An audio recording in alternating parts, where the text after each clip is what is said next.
Welcome back to another Computer Sluggish Plus video. Have you subscribed to my YouTube channel yet? If not, be sure to click on the big red subscribe button and press the bell to get notified when I upload a new video. In today's video, I will be showing you how to change your character in Call of Duty Cold War on PC.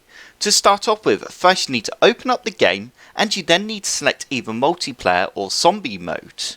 Once you are on a screen that looks like this, you then need to go ahead and click on operators. You now need to choose which team you'd like to change your character for.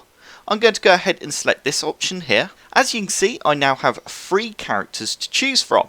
Some of the characters are locked, that's because you need to do certain challenges to unlock them.